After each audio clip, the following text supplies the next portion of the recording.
Well, a decent amount done, probably around 70 acres. So for our side of the farm, and this swather is pretty good, I'd say. We finished the peas. I didn't really record the end of it because I just wasn't feeling the best. Just all around with, I think the pea dust and stuff didn't sit well with me. So that's why I hope you guys understand. It was pretty much the same. We didn't have too many issues. And yeah.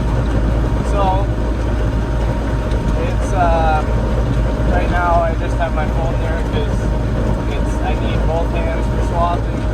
Both hands, both feet. At least in this one we don't have auto steer, as you can most definitely tell.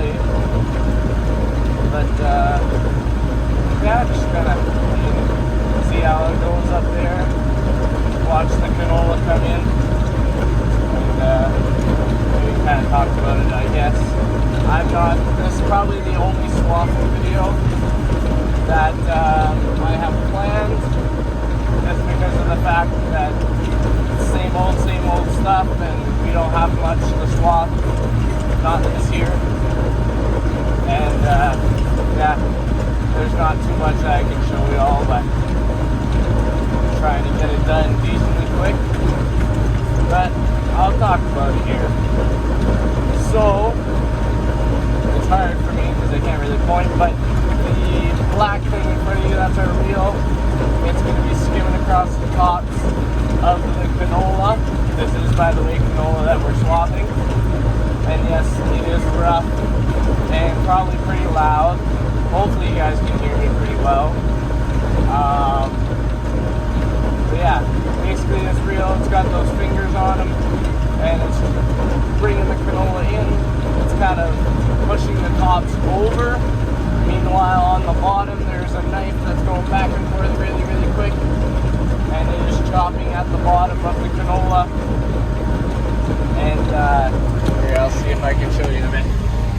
Alright, so it's chopping at the bottom of the canola, so it's standing, then it goes like that, and then this is kind of bringing in the top of the canola plants like that, and then just gonna set you back down here,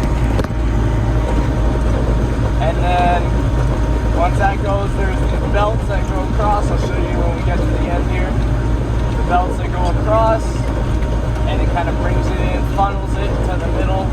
I guess you could call it a windrow. We call it swath and swathing here, but people call this a windrower or making windrows, or there's a bunch of different terms for it. But yeah, and it puts it together, lays it, and I'll show you while you've seen when I raise it up, all the runs next to me. You can go back and see all those runs next to me. That's what it looks like after the fact. And basically we'll come with the combine, and now that we have the cutting part done, we don't need our cutting tables. We'll come with our pickups, which I've talked about in the past, but you'll see when we get the canola harvest this year, which has little fingers on it. We'll grab the plant. As you see, the plant is quite like stringy, and yeah, it'll grab that plant and bring it into the combine just like that, nice and simple. Wow. In retrospect,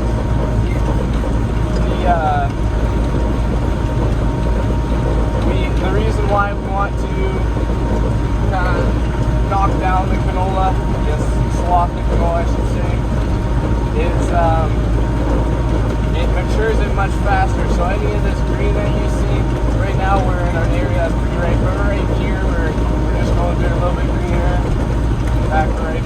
All those green spots we want to take care of, and it ripens them up very well when you swath, and it makes it very even, which is good. Because obviously, when you're cutting the plant, it's kind of killing it, right? Like this area right here is super green because this is a lower area, a slough. It's very green. Well, with the combine, it's not good to have any green in your canola. It doesn't need good oil and all that jazz to stop mature. but like that's for later when they process it for canola oil or any other kind of thing they need to use it for, mainly just canola oil. But yeah, so it kind of gets rid of any of that, and it'll speed up the process as well for drying and stuff, so you can get in here much sooner. It also, as you can see, the plants are very bushy, so as the plants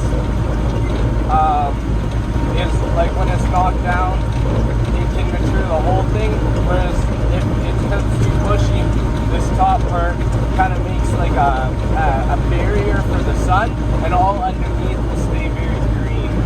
So it kind of helps that mature nice and even, like I said, and dry up next while for us to come and combine it. So we're just about at the end here, and yeah, then I'll kind of quickly show you guys the thing, and then we'll kind of speed through some swathing here.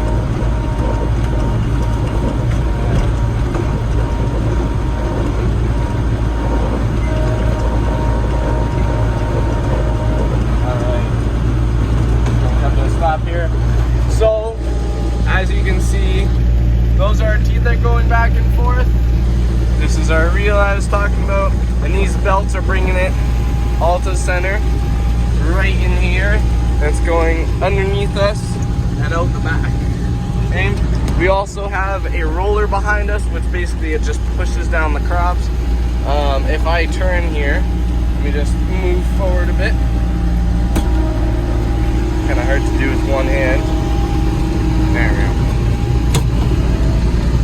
There. You can kind of see our roller in the back there. That's pushing down the crop. So yeah, that's kind of how our swather works. The swather, if you didn't know, can literally turn. So if I go forward here with my handle, I can turn it back and forth like this with ease. It turns very easily. It turns just back and forth. I could turn it like this and it'll turn it like a bunch. So I'm gonna go cut some of this and then we'll get on time lapse.